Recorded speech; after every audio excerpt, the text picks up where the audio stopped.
Right, what's next?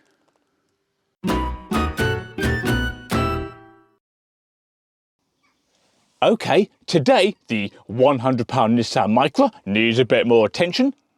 So does the Vauxhall Corsa D, and so does the Nissan Primera P12. Let's start with the Primera. Now the Nissan Primera needs a new cabin air filter, or pollen filter if you prefer, and by an amazing stroke of luck, I just so happen to have one over here somewhere. Hang on, I was falling down the side of the seat. Oh, there we go. Okay, found it. Now, various different companies make these filters, but I've gone for a blueprint one. That's what I typically buy for this car. So let's cut the sellotape and get into it. And there we are, look at that. A nice clean filter. Now, if by chance you want to get the same filter as we have here, it is part number Alpha Delta November 12501. Okay, can you see that? Good. Anyway, to get to the old filter, we first need to remove the glove box. Now, at the bottom of the glove box, we have a couple of black plastic pins that need to be removed. There's one just there, and there's another one there. And these pins act a bit like hinges, and in theory, just slide out, but sometimes they can be a bit awkward, as this one is today. Come on, stop fighting. Okay, one. Try not to lose that now. And the second one. Come on. Yes, got it. Okay, tell you what I'll do. I'll show you a close-up picture of those pins so you know what I'm talking about. And now those have been removed, the glove box just lifts out. No, it doesn't. I've forgotten that screw. Hang on. So there is the screw that I've forgotten to undo. And once that's out of this support arm that stops the glove box just crashing open, that can be removed, and then the whole thing will genuinely just lift out. I've been looking for that. That's what I need to adjust the headlights on the Ford Focus. What else have we got in here? Parking money, gold coins. I had no idea.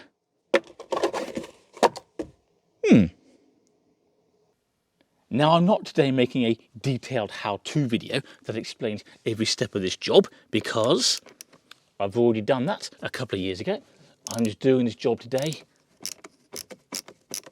because it needs doing. Right, the screw is out. Pop that in there. And now, with a little bit of wiggling, there we go. In summary though, now the glove box is out of the way, we can see this black plastic panel and the old filter is behind there. Now, I've already loosened this panel so it comes off easily. There we go. And there is the dirty old filter, which just pops out nice and easily. And as we take it out, I'm just noticing that it says airflow pointing downwards. See those two arrows? And I'm going to make sure the new filter is inserted in the same direction. So let's get that completely out the way. There we go.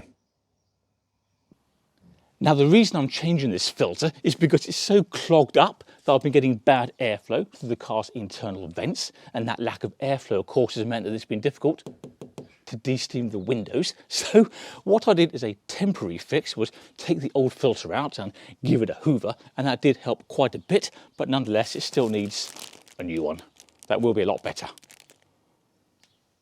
Now, just for comparison, let's have a look at the colour of this old, dirty cabin air filter. And if we look down here, we can see it's mostly grey, and that is all ground in dirt. And bear in mind, I gave this a really good hoover not long ago at all. Now, in contrast, this is an identical brand new filter, and look at the colour in comparison. It's a much nicer light blue, no in-ground dirt, so that should improve airflow and make life a lot nicer here in the car. Right, so let's pop the new filter in. And we said arrows pointing down, didn't we, to get the right airflow. So that just pops in that way round. Nice and simple. And now we need the plastic cover. Where do I put the plastic cover? Well, it's kind of gone far.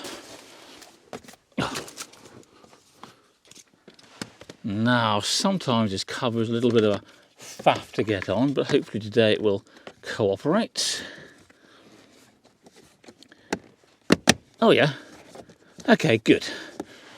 Right, pop the glove box back and that's this job done. So there we are, glove box reinstalled, mission accomplished as far as the Primera is concerned, and that means we can now move on to the Micra. Now you may remember that a little while ago I removed the plastic bumper from the back of this £100 Nissan Micra, and that exposed this, the structural metal bumper, which was rather rusty. Now, long story short, we got rid of the rust with this rather aggressive metal brush, which was attached to a power drill. So then we had good, clean metal. And then we painted the entire rear bumper with this stuff here, Hamrite #1 Rust Beater, which, as it says down there on the bottom of the tin, in very small writing, kills rust.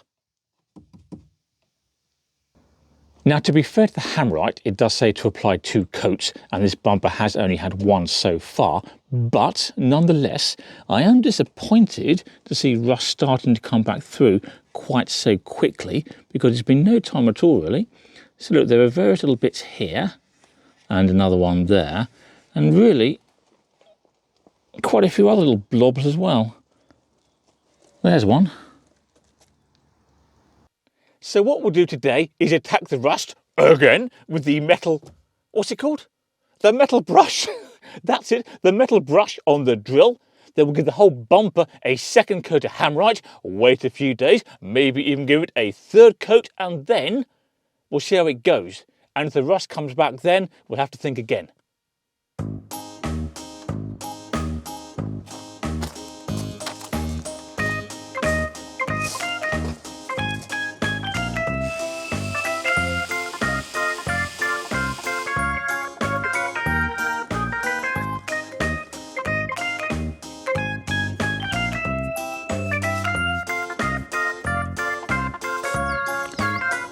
Right, so the rust has been removed again, the bumper's been painted again, and I've got Hamrite all over my hands again.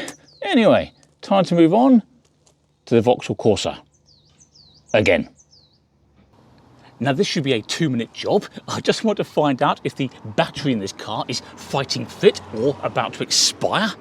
And if it's the latter, I'd rather replace it now rather than wait until the car won't start and find myself stuck in a car park or somewhere like that. So what we can do is run a test using this battery analyzer. So I just need to connect it to the terminals on the car's battery. So positive to positive, negative to negative. There we go. And the machine automatically comes to life.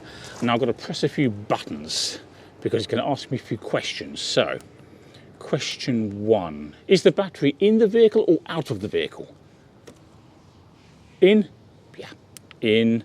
What type of battery is it? Blah, blah, blah. A few more questions. Adjust that, press that button and run the test.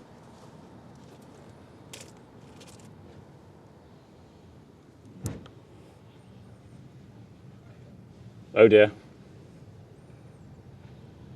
State of health 33%, state of charge 46%. Well, that's not ideal. Maybe I'll give it a charge and then run another test. Anyway, charging the battery on the Corsa and replacing it if necessary is going to have to wait for another day because I've got to get on with other things now. And speaking of other things, can you guess who just leaned on the bumper of the Micra and got Hamrite all over his trousers? I'll give you a clue. Oops. Anyway, that's all for now. Before you go, don't forget to subscribe to Car Spy TV. That makes it easier to find my other content.